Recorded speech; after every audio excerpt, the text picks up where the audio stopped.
OnStar is a built-in connection available in most GM vehicles. This is Onstar. How may I help you? Help you. Help you. Help you. Humans are, by and large, terrible creatures. Thomas thought there was no denying that. Criminals were the worst, of course. As if the inherent evil of man wasn't bad enough.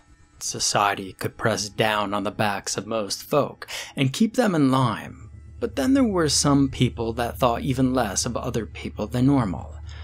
Thomas abhorred selfishness. It was the gateway to everything wrong in the world. Selfishness and lack of control. Customer service representative was a combination of words that made Thomas feel somewhat nauseated, but when he saw the job ad, he applied. If it had been any other company, he would have avoided it, but he knew OnStar, and he knew what was on the other side. He saw control on the other side, and Thomas was perfectly capable of fitting in. He knew social niceties in and out. He understood human behavior very well. He had disdain for humanity, but he recognized that if he was anything but kind and caring, he was only making the problems worse. He longed to see the day when humans lived in utopia. Terrible as people were, he thought that in the end they deserved to live in paradise. But there was a great amount of people who stood in the way of that vision, for no real reason that he could discern. There was much work to do. A certain amount of failure was expected. There was a certain percentage of people calling that would not live until the end of the call. Say you were working emergency dispatch. If 100 people called you, one could die without comment, and you could get away with up to 5 and have it written up as terribly unlucky streak. But not every shift. Then you'd get called in, and someone always had to arrive on the scene in the end. On top of that, calls were randomly monitored, and some of the supervisors would tell you when you were going to be watched, wanting to make their staff look good, but some didn't.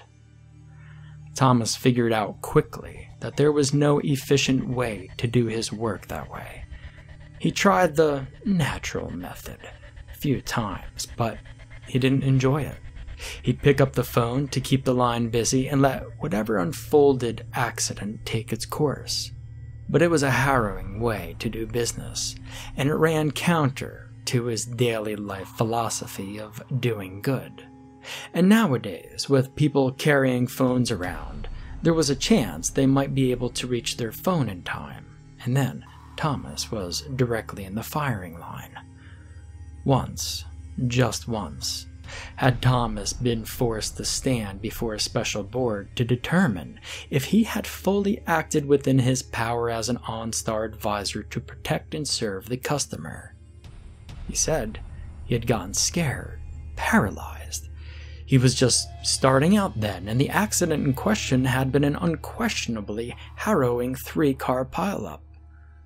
And he was forgiven, but only just. There was someone monitoring his calls every day for about 2 months after that. So Thomas waited. And one day he heard the story from another advisor about a call he'd made where the police refused to help the victim because of some personal grudge they had against them. And Thomas got to thinking. As an advisor, he had great control over cars. He could cut power to the engine, to the accelerator, to the ignition. With a bit of tinkering, he could work in a system where he would control the brakes and steering as well. It didn't seem impossible. The computer work would be tricky, but he was more concerned about finding that first willing partner. A police officer. Someone who had the authority to call orders for Thomas to remotely stop the car. Someone who was frustrated with the law, the system and its limitation to serve justice on the wretched. He kept his nose in the air while he set up for his partner. He found a way to get calls to reach his desk specifically, wherever on the floor he was. He got the software running to remotely control nearly every aspect of a hacked car.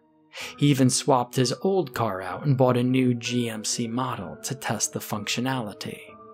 He tried it out on a call he intercepted from another help desk, and it worked without a hitch. But he found he didn't enjoy being the third party. He wanted to be on the front lines. So he waited. He posted online, but the places he had to venture were mostly full of criminals themselves. He started volunteering in one of the Pittsburgh volunteer fire departments, figuring he'd had better luck if he positioned himself to meet more officers. And it paid off. He met a man who had become a cop to rid the streets of crime, only to find that the law protected crime to an astounding extent.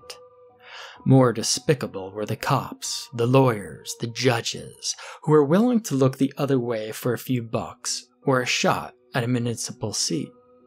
Thomas knew there would be no better match for him. And they began their work. Thomas received a call regarding theft one day in the officer's area. He managed to get the officer on dispatch, and the officer immediately called in for drastic measures. On his Onstar screen, he disabled the accelerator. On his personal program, he cut the brakes and the steering. The car crashed into the highway barrier. Dead on impact. Thomas thought it was a nice touch that the owner of the car was able to get the entire thing covered by insurance. The two of them tweaked the system a little. The officer liked to plant patsies around town, around where undeserving individuals had been let loose by the law, would be tempted to swoop in for an idling car. And in the beginning, if the wrong mark got in the car, Thomas would follow the normal procedures to give the thief a chance to live. But at the officer's behest, he realized that he was being foolish. A thief was a thief. They deserved to die all the same. As ambitious as the officer was, Thomas realized that it couldn't just be the two of them. It was too suspicious that Thomas was always getting connected to this one officer in Pittsburgh, and Thomas asked him to find more fellows that could call in car thefts. The officer obliged, and soon they had an active network that spread a spidery reach from coast to coast. And more than half of Thomas's calls were regarding car thefts. Thomas took advantage of his supervisor's superstitious, uncurious natures. They thought him unlucky to always be struck getting stuck with another theft that would inevitably end with another terrible crash.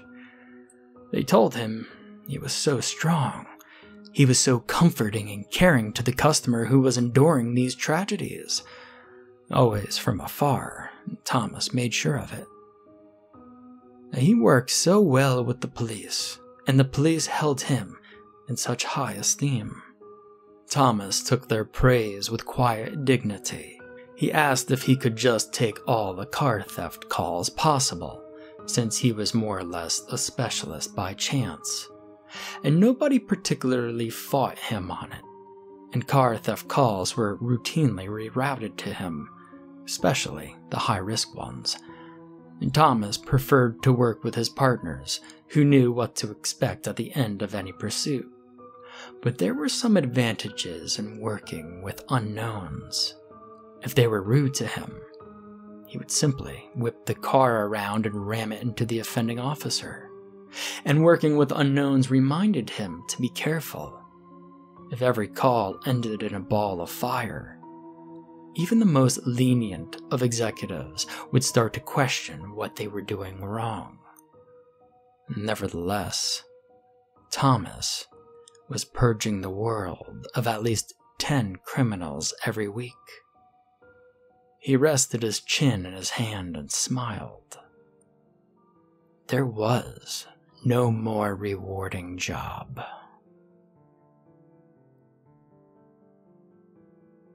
Thank you for calling Onstar. Your call will be recorded for quality assurance purposes. Thank you for calling Onstar. This is John. How can I help you, Mrs. Yang? Someone took my car. I had it idling in the driveway and ran inside because I forgot my papers, and someone took my car. I'm so sorry, Mrs. Yang, but we'll help you out in every way we can. Have you contacted the police already? Yes, I can't believe it. I can't believe I was just so stupid that they took my car. We'll get your car back, Mrs. Yang, don't worry.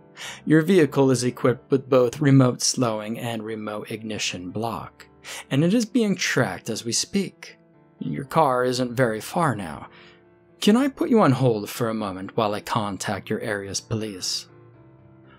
Please? Oh my God. I can't believe this is happening to me. Thank you for calling Onstar. This is Michael. How can I help you today, Mrs. Yang? Yeah, I'm sorry. Listen, just please listen to me. Oh, no, I'm sorry. I assumed this was Mrs. Yang. And how may I help you today, sir? I'll be honest with you. Just listen me out, please. I stole this car. I know it's a crime, but just listen. I need to get out of here. My life depends on it. I was wondering if it would be at all possible, that is, if you could somehow keep the police away from me until I cross the state lines. I think that'll do it.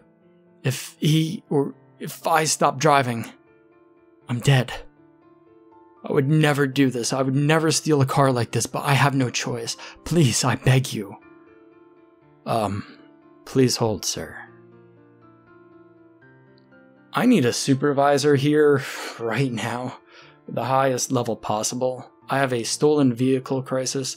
I have a call from the thief on the line. I need a response as soon as possible. Rogers is heading your way now. Oh, what have they said to you? Something about needing the car or else they die. This guy seemed very nervous to be talking to me. He wasn't hostile. Can you check if there were any other calls reporting a stolen 2016 Chevy Impala in the Evanston, Illinois area? The registered owner is a Sophia Yang. Yeah, I'm on it. Okay, I got a match. Wow, John is talking to Mrs. Yang right now. Any chance you could get him to stall for a second? I'm sorry, John. That's not my choice to make. Even if it was, I think our customer has to come first. Am I wrong? Thank you for holding. Did you know 20% of automotive accidents are caused by a simple... Mrs. Yang? Oh, yes, I'm here. Mrs. Yang, thank you for your patience. I wanted to inform you that the police have dispatched already towards your car, and once they are close enough, we will activate the remote slowing on your vehicle. That means the thief can no longer use the accelerator, although all other controls are still available. I'm tracking your car on my monitor now, and they're currently on Maple Street heading eastbound. Maple Street? That's not far. Should I try to get over there? Can you see their speed now? It's a residential street, so... Mrs. Yang, I understand your concern for your vehicle, but I would highly advise you to stay away from the thief, as they may be armed.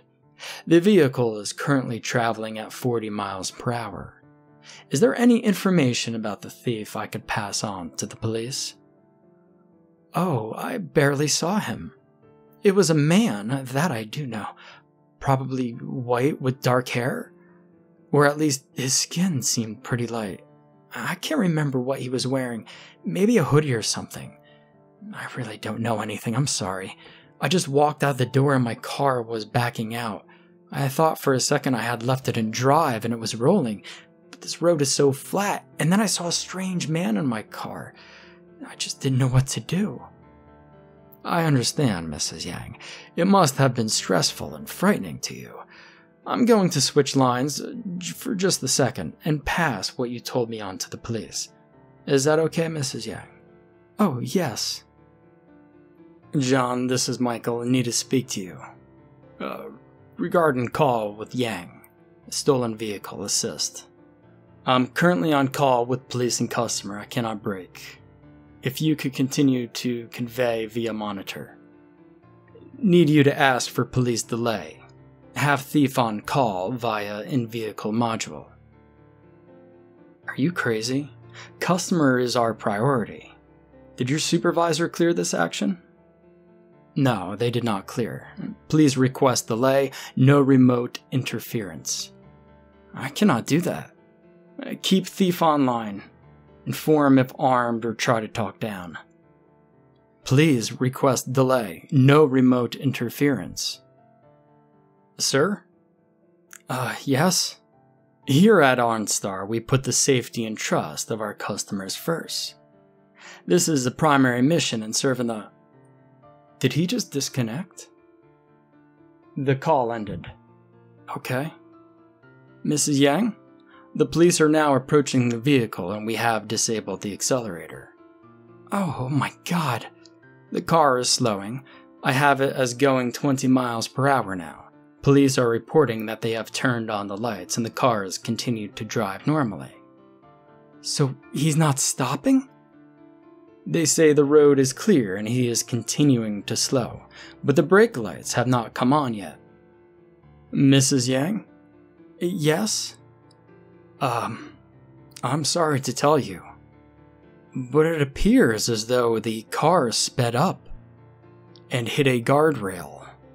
Police and fire and rescue are on the scene now. The thief didn't make it. Has your vehicle ever had any sort of malfunction like this before?